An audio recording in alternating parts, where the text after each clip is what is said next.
Күзле күңел күзгісі.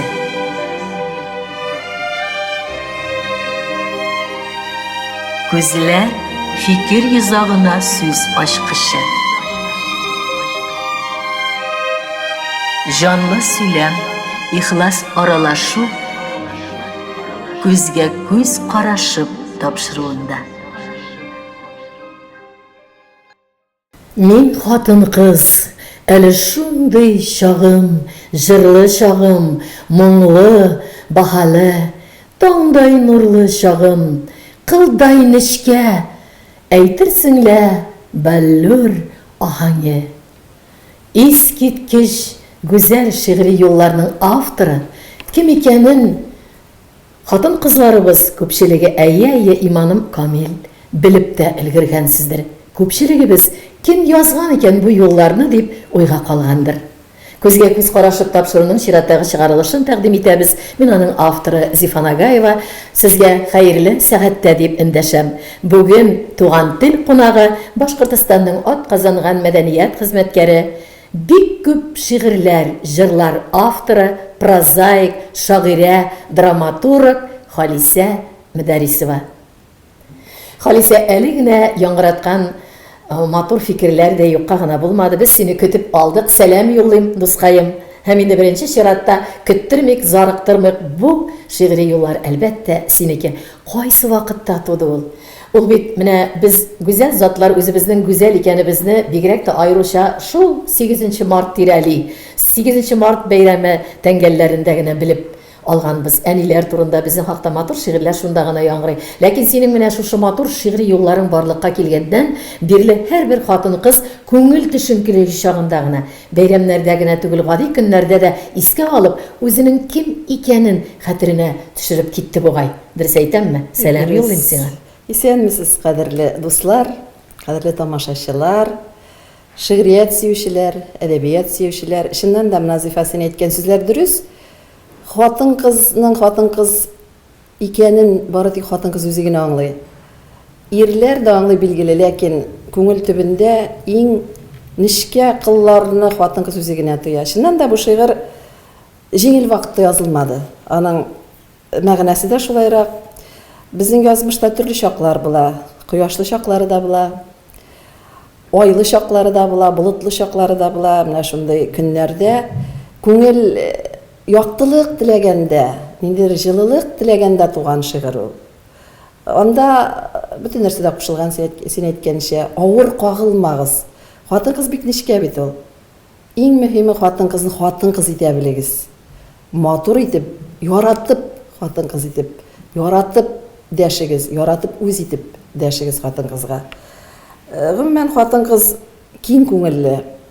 Ул үзен яраткан кешегә хатын-кызмы ул, ир-атмы ул, бөтен күңелен ача, бөтен җанын ача һәм чын барлыгын бүләк итә, үзен күңелен бүләк итә. Менә шушы уйларны уйлап язылган шигырь ул. Мин хатын-кыз, авыр кагылмагыз. Фаны дөнья сезгә ят кебек. Саксыз күздән күңел кителмәсен, яшен кискән яшел тал кебек. Чыннан да шулай. Аннары ул гына да түгел әле нишләптер хатын-кыз үзеннән үзе дәүребез, шурыбыз шуңа алып килгәндерме көчле затлар белән янәш бастык кебек. Ә бит хайран, синең бу шигъри юлларны укыганнан соң көчле буласы килми дип бөтен дөньяга шаң кагасы килгән көннәр бар. Шулаймы, Халисә? Менә син көчле затларның берсе дип мин сине таныймын. Бу фикер генә дөрес түгел. Син үзеңне сизәсеңме, тоясыңмы? Гомер буйларына гади генә хатын-кызлар атлап килә. Гади генә һөнәрмәннәр, алар арасында зур шәхесләр, табиблармы, укытучылармы, башкалармы? Алар гади үзенең уйларына чумып килә. Ә син шәхес буларак, син шул уйларның һәрберсен җепкә тизеп, ул күңелгә чумып, без уйлаган уйларны шигырьләр итеп яңгыратып халыкка чыгарасың. Ничәмә җыентыкларын дөнья күрделәр. Һәм инде әйтәсе килә, Халисәнең менә шул көчле зат икәнен үзем әйтеп, аның исбат бүгенге күңеленең хаватырышы гына түгел, эшләгән елларының дәрәҗәле хезмәте. Менә шушы матур дәрәҗәле хезмәткә эш пошмак бик зур этәргеч биргән. Берсе үзең әйтеп китәрсең Ишембай, икенчесе Игелин, өченчесе Нуриман. Һәр берсенә туктасак, безнең бу минутларыбыз, кадерле генә минутларыбыз әрәм-шәрәм булмасын өчен озакка була. Ләкин менә шул карта кебек сызып куйсак, шушы көчле зат Халисәне үстергән якларны әйләндереп алсак, мин синең бер шигъри юлларың белән генә моңа этәргеч ясыйсым килә. Шундый матурлык бар. Чит җирләрнең күзе алтын түгел, чит җирләрнең күзе сары сагыш. Туган яклар уртасында Халисә, без тыңлыйбыз сине. Шуннан да язмыш мине 3 район белән берләштерде. 3 районда яратам мин. Ишембайда мин барып туып кына килгәнмен. Әни белән әти Игелин районы Үктәй авылында яшәгәннәр. Анда барып эшкә барганнар да, мин анда туып кына кайткан. Тик күңелдә бар Ишембай яклары ничектер якын кебек.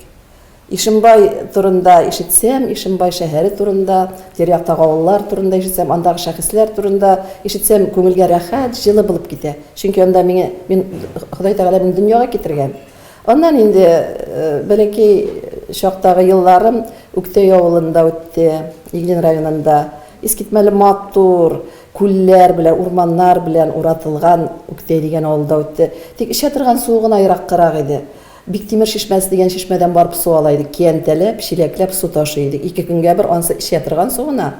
Күлләре күп, тик алар эчәргә, ничектер безнең нәнәйләр, картайлар чиста су гына эчәргә яраталар иде бит инде. Чишмә суы гына, чылтырап торган чишмә суларынан суын алып кайтып эчә идек. Аннан 8 еллык мәктәпне тәмамлаганнан соң мин Байгилде, Нуриман районының Байгилде мәктәбендә урта белем бетердем.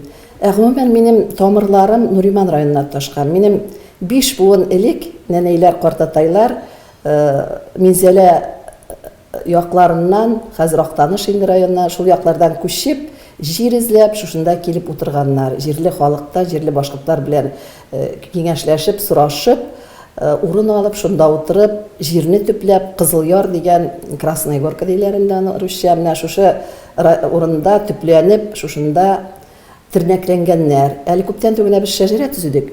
27 буын шәҗәрә таптык. Искитмәлле. Килеп урнашкан. Урнашканга чаклы. Урнашканга 14-нче, 15-нче гасырга чаклы. Нәне Кырым якларыннан килеп урнашкан. Нәнә яклап, хатын-кыз яклап. Әти яклап, менә төп мондагы килеп чыга бит инде. 1500 кеше нәсел генә таптык шәҗәрә агачыннан. Искитмәле кызык әйберләр.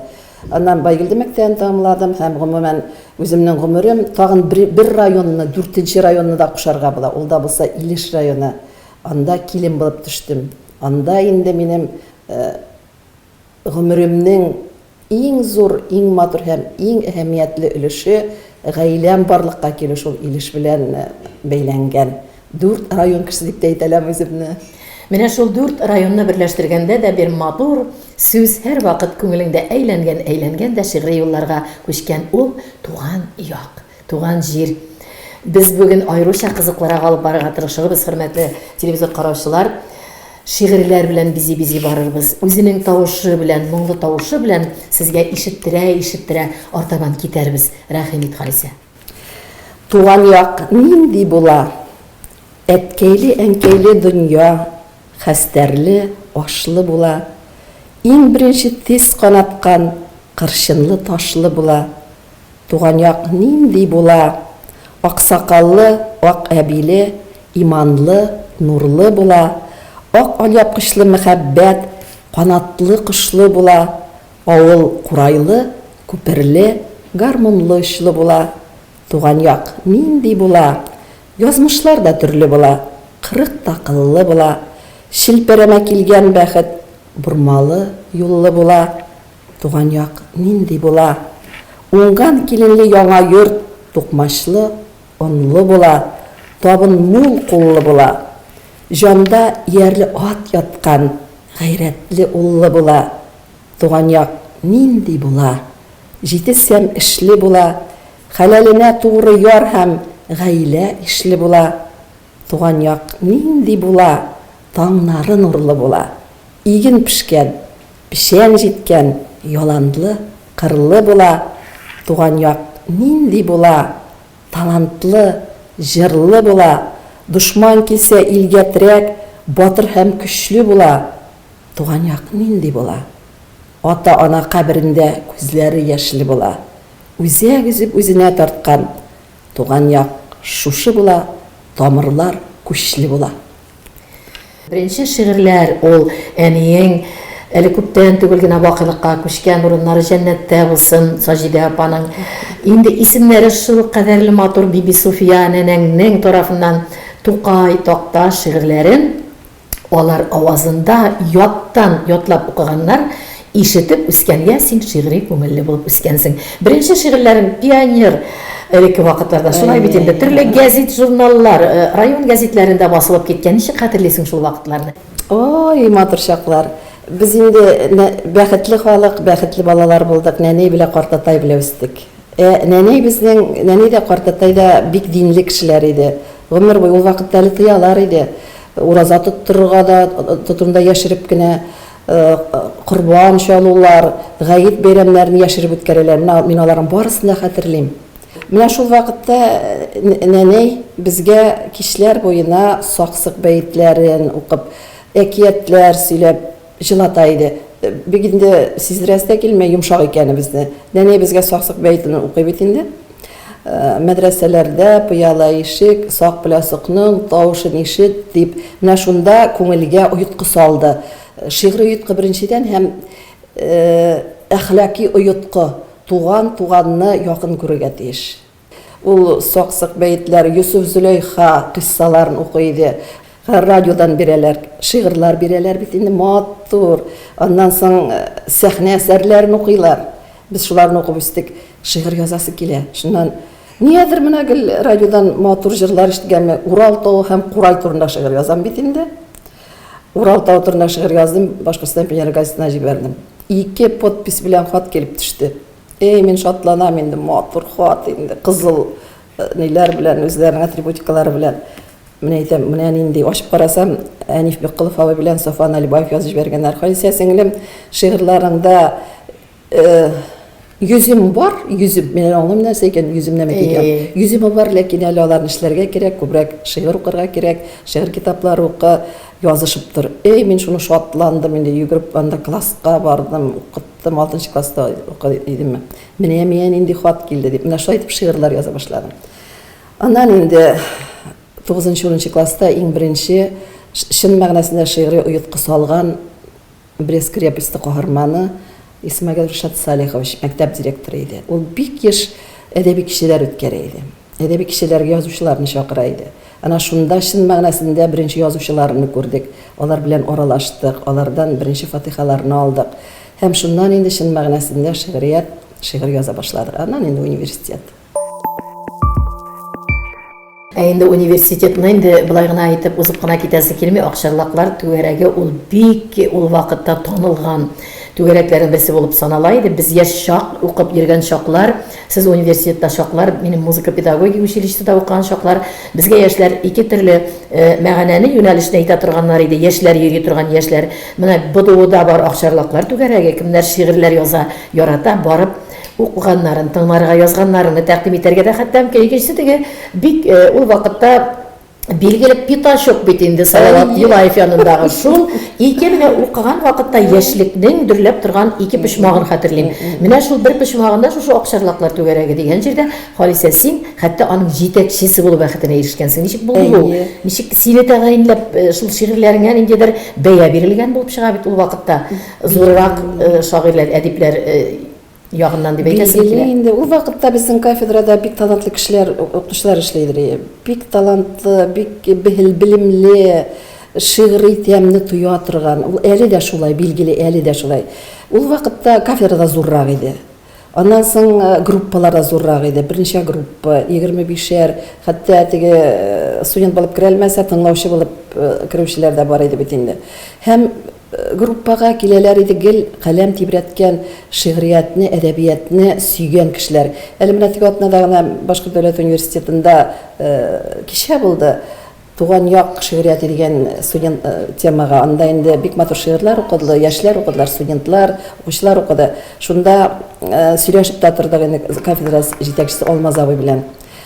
Киләләрме яшьләр дип инде. Ул да бик нитеп инде теләк белдереп калды, килсеннәр иде дип, яшьләр әдәбиятны, сәнгатьне, шигъриятны яраткан кешеләр.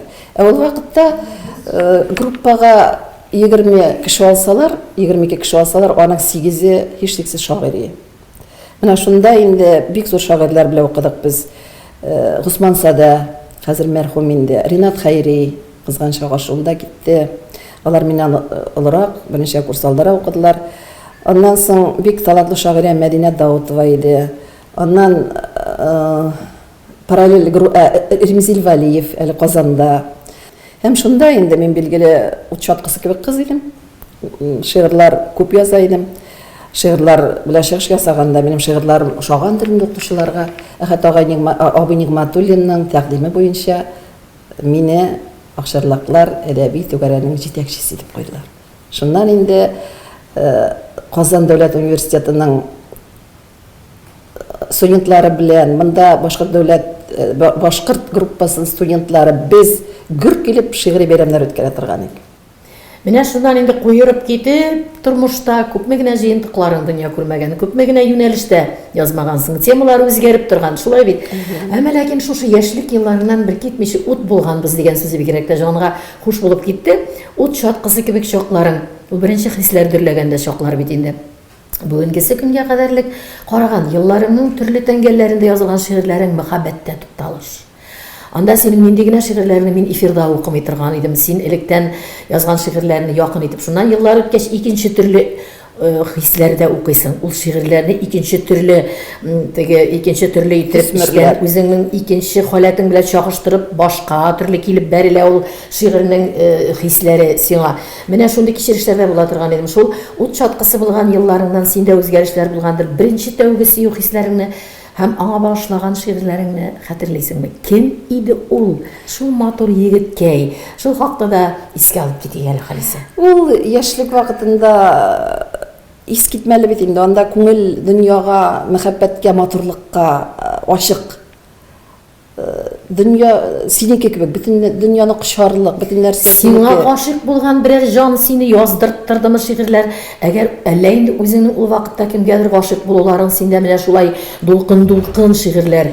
Искитмәле анда шигырьләр. Мен берсен генә әйтеп китим, кайсы елларда язылганы булгандыр, бәлки соңгарактыр ансы. Анда сагынырга, онытмаска мине бары бер син хаклы идең. Хәтта шундый шигырь юллар. Ама икенчесе, ничек кенә сине сагынсам да, минем янда туктап кала алмадым. Яки инде шундый матур бер тәңгәлең бар. Инде көтмәгәндә сине тапкан кебек, көтмәгәндә сине югалттым. Югалттым шикелле. Бәлки мин дөрес кенә әйтә алмыймдыр шигъри юлларын, ләкин менә шул вакытлардан бүгенге вакытка кадәрле син мәхәббәт кичерешләрендә бер төрле бергә гөрләп дөрләп аласы килә телевизор кабашлар белән бергә. Ул яшьлек бит инде, ул әйтүемчә колачлай, аңа иркенлек кирәк. Ул менә ул бит күңел ул бер генә нәрсәгә туктала торган түгел. Ул яңа теге ушак шикелле ялкын, ут янсын өчен утын өстәп торырга кирәк аңа. Шуңа күрә ул теге нәкъ менә мин кемгәдер гашык булдым да, нәкъ шундый шигырь язылды әле дип әйтергә, аны гомумләштереп әйтергә кирәк. Мәсәлән, анда бөтен кеше гашык булса, хәтта интернациональ җырнада күңелләре тула шигырь языла дигән. Чыннан да шулай ул. Бер-ике генә көй булса да, кеше яшь вакытта гашык булган шикелле. Ул анда нәкъ менә шушы кеше әле шуңа дип яза, мәхәббәт шигырьләре күңел халәте, яшьлек халәте ул. Ул туа торган халәт. Ул бүген мәсәлән уйлайсың, менә мин шундый дип, икенчесендә мин шундый дип, үзеңне куеп карыйсың, үзеңне кичереп карыйсың. Яшьлек мәхәббәт вакыты, яшьлек сөю вакыты. Шуңа күрә адреслары бәлки аның бүген кирәкмидер дә, бәлки ул. Син үзеңнең гомереңдә, яшәү дәвереңдә шагыйрә буларак кына түгел, тормышта яшәешендә мәхәббәтеңне тапкан кешесеңме? Тирәнтен сөюне, син татыган кешеме тирәнтен мәгънәле сөюне? Мин гомумән мәхәббәтне татымаган кешеләргә гаҗәпсенәм һәм җәллим андый кешеләрне. Мәхәббәтне татыган шәхес ул билгеле бай шәхес. Һәм гаҗәпләнәм, кайбер кеше әйтә, белмим, мин гашык булганым булмады, минем яратканым булмады диләр. Мин шуңа чын мәгънәсендә гаҗәпләнәм һәм ничектер жәлләп карыйм. Чөнки дөнья бит ул матур мәхәббәт белән. Шуннан да мәхәббәт белән матур дөнья. Кешене яратмасаң, кеше белән кавышып булмай, яшәп булмай, балалар үстереп булмай, киләчәккә карап булмай. Шулай бит инде. Ул теге куры, ниндидер иссез чәчкә шикелле гомер. Халисәнең сөюенә якынлашыйк әле. Менә шагыйрә буларак кына йөри, тирә-ягында шигырьләрне шагыйрә буларак кына безне инде яраклаштыра. Шулай да мәхәббәттә бәхетле булган чакларың, мәхәббәттә алданган чакларың, ике якка кайырган вакытлар була. Булдымы менә монсы, һәм менә монсы да алданган чакларда булмады түгелме? Билгеле инде һәркем шәхес буларак шактый вакыт кына гомер үтелгән. Алданган дигән сүзгә мин бик үк тукталмасым, чөнки минем алданганым булмады. Һәм мине алдатканнары да булмады. Мин мәхәббәткә гомумән бик ни карыйм, теге борынгы заманча карыймдыр инде. Менә нәкъ шул сүзне дөрес итеп әйтте бугай. Булай гына дип әйтергә кирәк, заманчарак әйткәндә, мәхәббәт дип башымны югалтканым булмады. Йөрәгеңдә сөю булганда да башың урынында, муеныңнан өстә баш калган. Шулаймы? Шулай, хисләр хис белә, ләкин бу дөньяда бит әле акыл да бар. Кайдадыр Халисә мәхәббәттә үзе алданмаган булса да, бәлки аның әлеге минутларда сер итеп саклар өчен генә безне алдаштырып утыруы сизелер. Әгәр дә без аңа мәхәббәт турында шигырьләрен укырга дип сорасак, эндәсәк, көтик әле. Бәлки үзебез без тоярбыз, кайда Халисә яши. Сөю, таштан ташка сикереп, елый көлә ага кышкы инеш, ике яры бәсле керфек кебек, шигәләргә инде көмеш инеш. Сөю, бүре күзен аша, болынларда шыта батыр гүлләр, буразналар бүртеп ұрлық көтә, жанда жан яралыр, назлы тіннәр.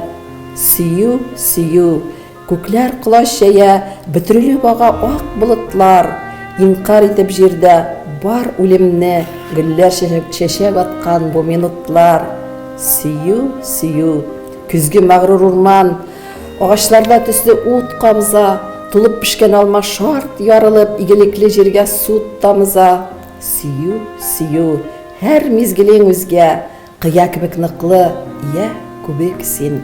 Ялтлап янган затлы алмаз кебек, кабатланмас язгы төш кебексин. Син сөю, бакый мәңгелек син. Миңа калса, тынлык азрак аңлашыла башлады бугай, тагын тыңлыйк әле. Тибрәлә болыт түбәмдә, уйнамый яшен камчы, устаз кебек спас керде, тәрәздә елак тамчы. Уйып калган кебек дөнья, тынган, тыелган җилдә, әгүк күңел күкләргә дәшә, тик нидер баса иңгә. Тыйма мине, күзләремнән эзләмә, көзге шалым, җәйдә, көздә түгел әле, минем дивана чагым. Күңел сизә, зәңгәр күкләр, тагын бер күкрәр әле, соң түгел җәйләрнең көзгә, авышкан гына мәле.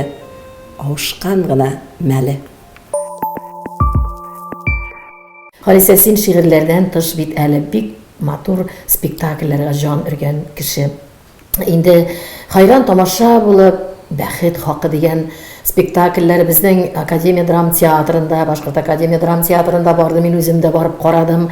Берничә тапкырлар вакытта барып карасаң да, үзеңә бик күп тапкырлар фәһим ала торган спектакльләрнең берсе. Менә бу драматургиядагы урынның шул кадәр матур урынның булып киткән. Бигрәк тә шушы спектакльне ассызыклыйсы килә үзең турында бу хакта. Шушы тәҗрибәң хакында да, драматургия хакында, аңа килү юллары һәм шәхсән шушы спектакль хакында да. Ул бәхет хакы спектакле бәйге хакы дигән пьеса нигезенә алынган, бәйге хакы дигән пьесаның повестьтан алынган. Мин аны инде гомумән андагы темаларны син аңлагансыңдыр инде. Анда шәхес кеше язмыш турында, даһи язмышы, иҗатчы кешенең язмышы хакында, җиңел түгел язмыш хакында сүз бара. Менә бу бик авыр тема. Мине яшьтән кызыксындырган тема ул. Чөнки тирә-якта дуслар күп, дуслар гына түгел, бөек иҗатчылар күп. Аларның язмышлары мине тетрәндерә дә, уйландыра да. Менә шушылар мине мәҗбүр иттеләр бәйге хакы дигән повесть язырга. Шушы повестьны мин аны пьеса итеп язмадым. Бу повестьны укып чыккан театр, Башкорт дәүләт Академия драма театрының укып чыкканнар да режиссеры, бик талантлы режиссерыбыз безнең Айрат Абушахманов шалтыратты. Халис апай, сезнең белән очрашырга иде, сезнең менә без повестьыгызны укыдык. Бәлки пьеса итеп язу мөмкинлеге булыр дип. Ә мин пьеса яза белмим. Гомергә дә язганым да, аның бөтенләй кануннары икенче. Шигърият инде яшьлек, ул шигырьне яшь вакытта язасың. Аннан инде шигъри кануннарга гына, шигъри рамкаларга гына сыя башламагач проза туа, чәчмә әсәрләр туа. Шуннан соң языла башлаган бу чәчмә әсәрләрен бит инде повестьлар. Кызганычка каршы драматурглар бик аз һәм авыр жанр бу. Мин әйтәм, мин Айрат туганым яза белмим пьеса. Халис апа тырышып карыйк әле, пьесагыз бик ошады, біз повестьыгыз бик ошады, язып карыйк әле. Шуңа мин дә инде яралай булгач кызып киттем инде имештәсе. Язам даргытам, идеямын бит инде. Айрат әйтәм, минем ни пьеса әзер. Ярай Халис апа, укып карайбыз. Хәзер безгә килде, районга инде. Шуннан укып карады, Халис апа килеп чыкмаган бит бу ди. Үземә инде бик әйбер язган күп бит. Чөнки мин проза язып бирәм, мин проза законнары белән эшлим. 2 тапкыр, 3 тапкыр шуннан әкренләп юлга баса, аннан ярар Халис апай ди бу рәтенә керә бугай ди, тагы бераз эшләргә кирәк. Шулай итеп бик узак туган нәрсә ул. Бергәләп туган нәрсә. Жанны эзеп барганы шу йолдызлык аркасында, шу кадерле матур күтәрелешле дәрәҗәле иҗат аркасында балаларның интегүләре, балаларның нашар авыр язмышларга душар булулары менә яки монысын сайлыйсың дигән алым алдында калганда бик авырлык. Менә шушы жанны тетрәтә, аны еламый карап булмый. Бер уңайдан әйтәсе килә, барып карарга кирәктер. Телевизор караучыларыбыз кимдә ким күрми калган, бәхет хакы Башкорт академ драма театрында барган. Халис, син драматургиядә да димәк үзеңне яңадан үзең өчен ачтың. Бу спектакль аша шулай. Менә 100дән артык 100нче спектакль 2 ай ярым элек булды, 100 спектакль. Гөләнчлек белән үтә. Инде рәхмәт артистларга, башкаручыларга, барысына да рәхмәт художникларга, декораторларга. Гомумән театр коллективы искитмәле, талантлы. Инде дә яңа спектакльләр, Алла бирсә, күрергә насыйп әйләсен, алда хикәяләр, повестьлар бик матур язылган бит. Инде менә Яр дигән повестьтында анда бигрәк тә теге заманның яңа урыслары, яңа татарлары барып килгәндә, килеп туган вакытта рухи фәкыйрьлекнең барыбер искә чыгып йөзен күрсәтүе менә. Һәм шулай ук шуңа күрә мин синең менә сырыйсым килә, үтенәсең килә хикәяләрендә менә бу кеше язмышларын алга куйган хикәяләрең Сабан туйдан соң, Ал кирәк, Гөл кирәкләрдә син менә кайдан аласың ул геройларны? Ул геройлар синең кайдадыр күргәнме? Күреп карап белештереп йөргән тәңгәлләрдән алынган геройлармы? Син берәр генә хикәядән бик җаныңны, үзәгеңне изгән берәр герой белән булган язмышны безгә аз гына тасвирлап күрсәтәләсең. Берәр менә төп шул хикәядә әнә шуны күрдем дә һәм шуны ак кагазга төшереп кенә куйдым, хикәя булды дип. Алар барысы да тормыштан алынган. Мин бер нәрсәне дә бармактан суырып алмыйм яки анда күктән алмыйм. Алар барысы тормыштан алынган образлар. Бәлки шуңа да менә җанлыдыр ул. Андагы самогон сатучылар да, андагы ишкәкчеләр дә, яр буена төшкән ишкәкчеләр дә, андагы балалар да, шуннан да алар тормыштан алынган. Хәтта авылларның урнашуы, анда Яшел Ярды берлә, безнең Кызыл Яр бит инде районында. Карайдыр елгасы билгеле. Нинең елганың теге ягында Татар авылы һәм Марый авылы бар. Алар үзара менә шундый теге туганнар кебек булып яшиләр бер-берсе белән. Аннан менә Сабан туйдан соң хикәясен алганда мин Илеш килене бит инде. Илеш бөтенләй икенче дөнья. Мин монда үстем, Уфага якынрак урын бит инде. Илеш ул бөтенләй икенче дөнья. Һәм миннән искитмәле образлар тудырды анда минем яшәгән вакытта. Менә минем биатай мәрхүм Янгиров Хөснимәрдән була инде ул. Сугышта 7 ел булган. Шуннан ул ат һәм эт ярата иде. Искитмәле аның шул мәхәббәте, шуңа теге азарт диләр инде руслар, кумарлыгы, безнеңчә кумарлык була инде ул. Этне һәм атның тугрылыклылыгы миңа да күчте. Халисә, синең бик күп кенә шигырьләр җыентыкларында, бигрәк тә аеруча дип әйтәсе килә, тукталганың синең патриотик хисләр, халыкка булган мәхәббәтең, халыкка булган сөюең. Төрле шигырь юлларда моны ашык кына дәлиллисең һәм ачык кына моны тоярга мөмкин укыганда. Әйдә әле менә шул тукталышта булып алыйк. Билгеле безнең барыбызга да үз халкы газиз, үз халкы, үз теле газиз. Бу инде һич кенә дә тугандаш бүтән халыкларның ние белән каршы килә торган түгел. Һәркем үзенеке газиз, ләкин шул вакытта бүтәннәрне тирән хөрмәт ята һәрбер безнең күңелдә. Менә минем халкым дигән шигыремдә булай дилә: Ераклардан, тарих төпкеленнән болгар татар булып калыкты, хәтере хак, намусы ак булыр, сөембикәсе булган халыкның. Төртүнергә төртеп бастырса да, Коръән уты җанын яктыртты, күнен буды, динен буалмады, мәрҗәние булган халыкның. Кадерле бер асыл җәүһәр итеп татар телен җиргә танытты. Телен кисеп, аңын каплап булмый, тукайлары булган халыкның. Катламнардан яшел шытым булып, төрмә ташын тишеп калыкты. Тоткын итеп, тезләндереп булмый, мусалары булган халыкны. Сүзен әйтер, миссиясын үтәр, сукландырып улпат тарихны. Шырлар йотмас, вакыт үтерәлмәс, татар дигән бүйек халыкны. Шулкадәр матур хозурланып, чын-чынында татар баласы булуыма сөйенеп утырган мизгел дип әйтсәң дә була, хәтердә сеңдереп калдырасы килә. Халисә, менә инде җырларыңа туктаганда, композиторларыңны әйтеп китми мөмкин түгел. Алар инде бик билгеле композиторлар белән бик күп эшләдең. Булат Еникеевлар, Салават Низамутдиновлар бит инде. Аннары бик күп кенә җырларың, 30-дан ашу җырларың Мәдәрис Газетдиновның җырларына тукталып, син заманча ниндидер җан үрдегез бу иҗатташ дуслыкка, шулай бит. Шуңа күрә инде бөтен булган җырлар арасыннан барысы да хәтердә һәркемнеке дә калмый, ләкин айрым гына бик популяр булган җырларың бар. Ул балан дип әйтер идем, ул вакыт дип әйтер идем. Менә җырларга туктаганда, җырны җыр итеп языла килдеме? Әллә шигырь итеп язганнардан кемнәрдер күбрәк үзләре табып алып шигырьләр язылып киттеме? Синең әйтергә кирәк, шигъри юлларың үзеннән үзе җырлап тора.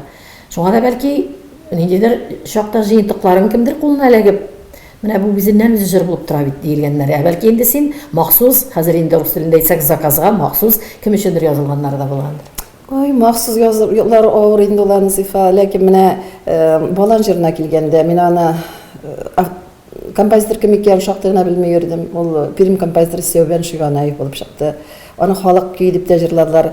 Аның сүзләрен мин университетта укыганда язган. Менә мин балалар һәм әни турында бик авыр язам. Чөнки алар икесе шундый темалар, аларга шаблонны язып булмый, йөрәкне бирмәенчә язып булмый.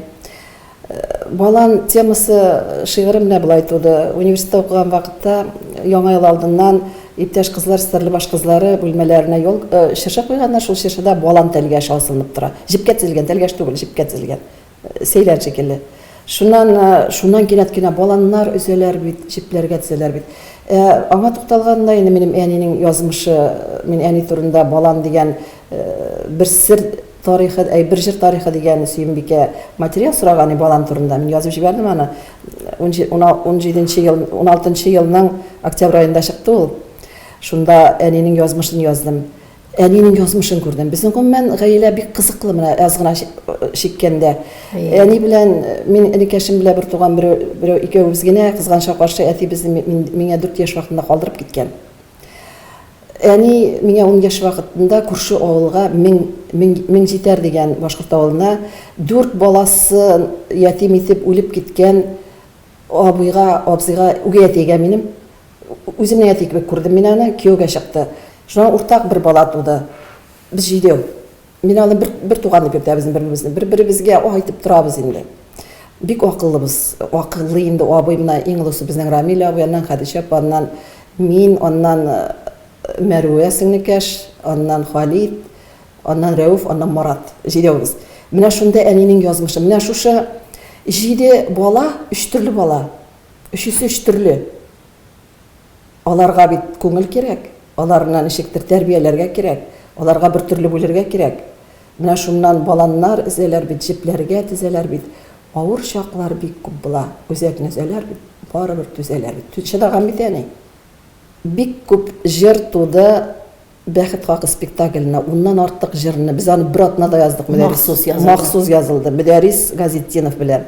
Гомумән заказ белән эшләү авыр. Менә бу пьесага, спектакль язылган җыр, алар ничектер теге Пушкинның Болдинская осень шикелле кинәт кенә ачыла бит кайсы вакытта. Синең белән инде шу кадәрлек рәхәт сөйләшеп утыруы, инде берничә тапшыруга бүлеп була торган кебек халәттә без Халисә. Ләкин әйтеп китәсе бар менә Халисә ясаган елларга караш ташласак, шул акчарлаклардан башлап, БДУлардан башлап университеттан син укытучы да, син мәктәп директоры да, син райсоветта җитәкче вазифасында да эшләгән кеше, район советында ул заманнарда, анары хаклы ялга чыкканчыга кадәрле әле син мәдәният бүлеген җитәкләп бик матур вазифаны да алып барган кешесең. Булар барысы да зур тәҗрибәләр туплый китергән, хаклы ялга китергән еллар. Яшен ничек тоя икән Халисә бүгенге көнне? Шундый шигырьләр матур иҗат иткән кеше, яшьлек бөркеп торган кеше шигырьләреннән ничә яшьтә дип үзеңне таныйсың? Ничә генә яшьтә булсам да, ләкин минем иң төп яшем 30 белән 40 арасында кебек. Ул шулай тою. Гәрчә моны алай түгел икән, барыбыз да беләбез. Табигатьне алдатып булмай. Ләкин шундый чаклар була, кинәт кенә күңел кәеф төшенкелеге дә булып китә инде. Югалтулар булса, аннан соң табышлар булса, кояш чыгып китсә, күңелләр тагын да яшәреп китә. Ул барыбызга да хас нәрсәдер. Шулай булырга тиеш, чөнки без кешеләр бит. Шуның белән без бәхетледер дә бәлки. Менә минем шигырьдәгечә. Су белән күк дип атала. Кочаклаша дарья һәм күк анда. Сокландыргыч сихри бу киңлек. Әсир итә, буйсындыра бара. Һәм исертә бәйсез иркенлек. Су сыртында бигән ак күбек. Ниһаят мин азат, тын ярларга теткәләнгән көймәм бәйләнде. Хәтерләтә бары упкын дәртен, палубада дулкын сәйләне. Күк белән су патшалыгы тамам. Табаннарда ныклык, ашыклык, бәргәләнү, чайкалудан арып, коры җиргә күпме ашыктык. Ял итәрмен хәзер сөзәк ярның сұрықымын таптап, кинәнеп, гадәтилек һәм гадилек керде. Шиксезлекләр белән түләнеп. 7нче вал көче онытылыр, тартмас бүтән упкын гайрәте, җилкәннәрне җигү, давыл көтү, җиңелү һәм җиңү сәгате. Сагынмам да, ашкынмам да бүтән, башкаларга булсын бу өлеш. Акылларын җуеп яратсыннар, һәм киңлекләр дип җан атсыннар. Булмышлары тулы җыр килеш. Аяк асты ныклы, ак һәм кара. Нигә миңа төсләр кызыгы? Тынычланыр вакыт, йомгакланыр, бәяләнер хакы, языгы. Тик ни өчен тарта? Су белән күк кауша торган офык сызыгы. Күңел бит шупкангыч тарта, киңлекләргә тарта. Менә бу шигырьдән нәрсә дип әйтергә, искиткеч зыялылык, искиткеч зиһен зирәклеге, искиткеч матур гамәлдәге уйлар, кичерешләр бик күркәм акыл белән бәйләнгән. Мин Халисә сине тапшыруга чакырыр алдымнан, мин белгәннән артык, мин белгәннән тагын кызыклырак берәр әйбер калмасын, берәр фикер калмасын, берәр мәгънә калмасын, берәр мисал калмасын дип кирип киттем. Сине контактта эзлим, юксың. Инстаграмда эзлим, юксың, бер кайда да юксың. Мондый багаж белән дип әйтергә кирәк, юксың.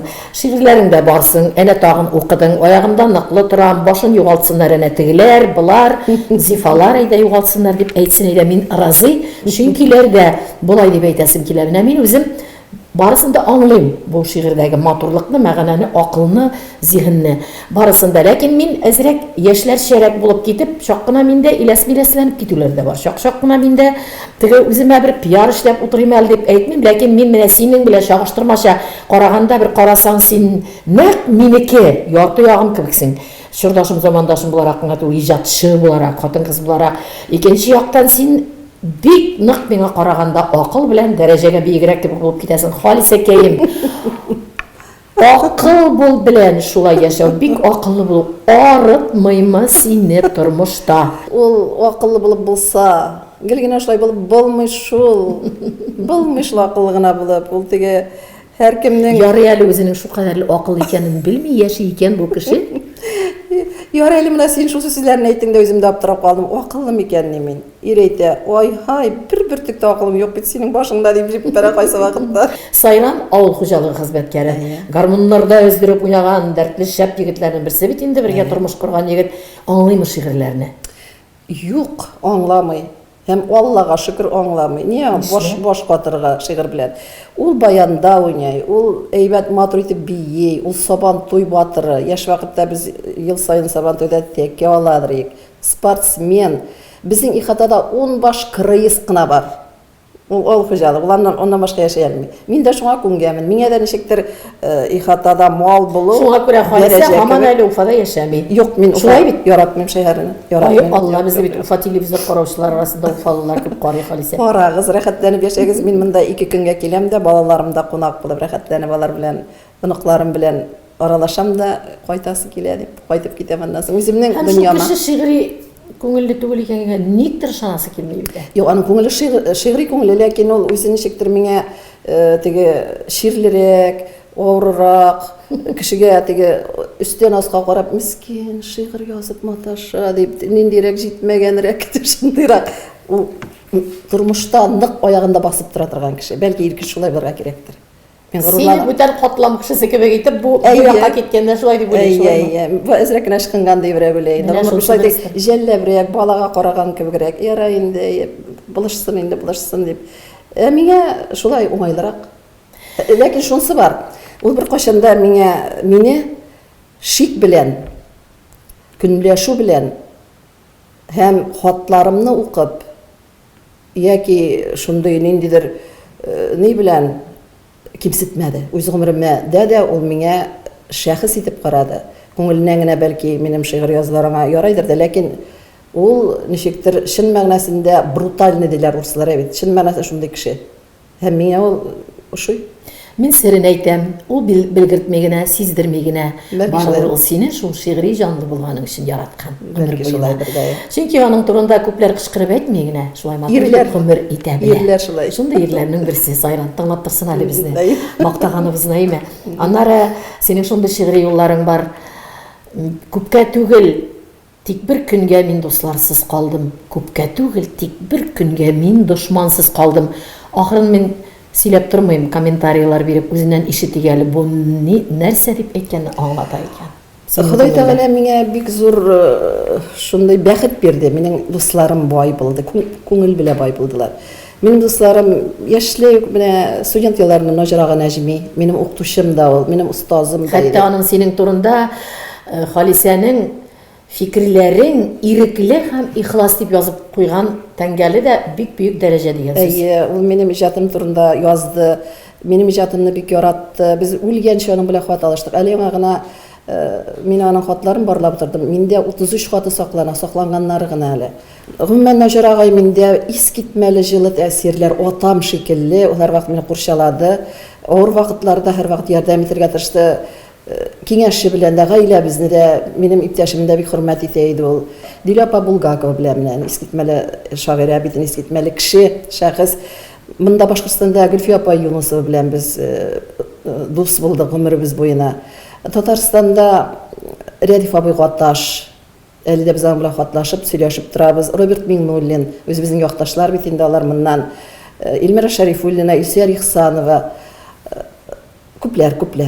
Әник аңладык дуслар, бер көнгә дә югалтырлык дуслар булмаган. Әник шулай да язгансың шул шигъри юлларыңда, артабан дәвамында күпкә түгел, тик бер көнгә генә мин дошмансыз калдым. Көрәшергә дә туры килде. Үзем өчен дә көрәшергә, дуслар өчен дә көрәшергә, гаилә өчен дә көрәшергә. Менә шундый вакытларда кеше ничектер җыена һәм яңа рух өстәле, яңа көч өстәле. Хатын-кыз өчен бигрәк тә кирәк. Синең шундый юлларың бар. Тапшу ахырына табан тәгәри, кызганча каршы вакытыбыз кадерле. Үткәннәрдән хатлар ягам. Ни өчен? Миңа бик тетрәндерде бу юллар.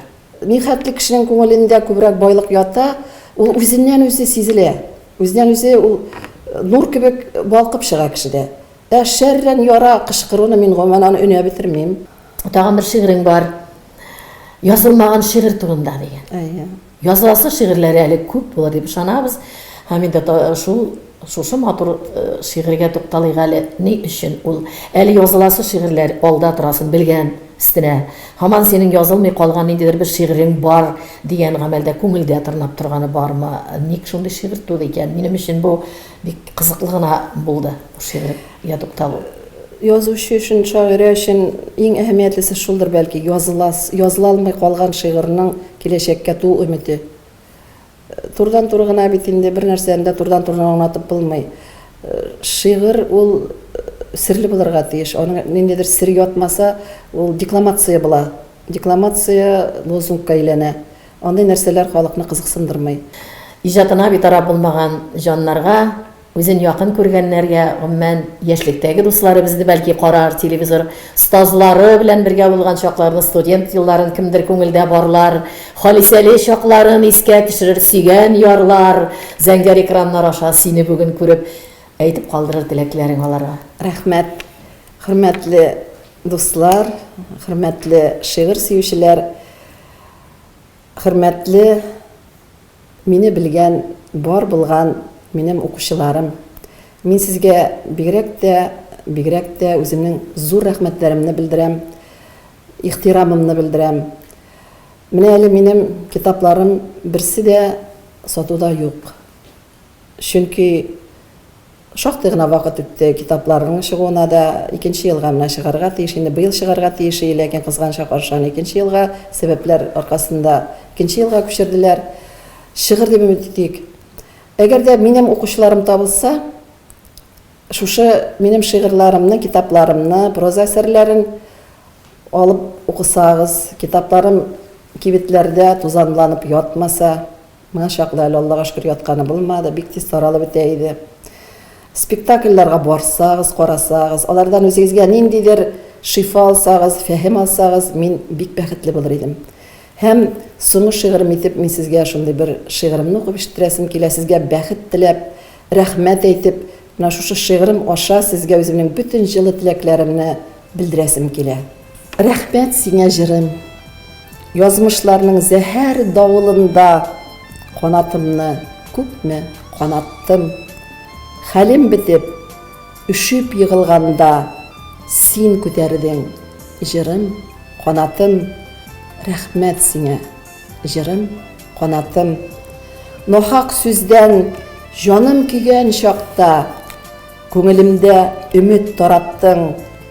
Баштан сыйпап миңа яшәүрдең. Син көч бирдең. Җырым, канатым, рәхмәт сиңа. Җырым, канатым. Җан ярасы соңгы бу мәхәббәт, сөйдем аны. Шашып яраттым, ул ятныкы иде. Син минеке, рәхмәт сиңа. Җырым, канатым. Йолдызларга шүйдең, мин моң җыеп кешеләргә бәхет тараттым. Мин бәхетле булдым синең белән. Рәхмәт сиңа. Җырым, канатым. Рәхмәт сиңа. Җырым, канатым. Юкка гына бу шигъри юллар белән тамамламадык. Чөнки дә юбилей уңаеннан Халисә синең алдагы гомерләреңне бишләргә бүлә, гомереңнең җәй уртасында язылган булса да бу шигъриңне кабат әнә теге тәңгәлләргә күчереп сине озатып барасы килә. Рәхмәт. Хөрмәтле телевизор караучылар, күзгә күз карашып тапшыруның чираттагы чыгарылышы ахырына якынлашты. Онытмагыз, җомга көннәрдә очрашулар көтәбезне. Әлегә сау булыгыз.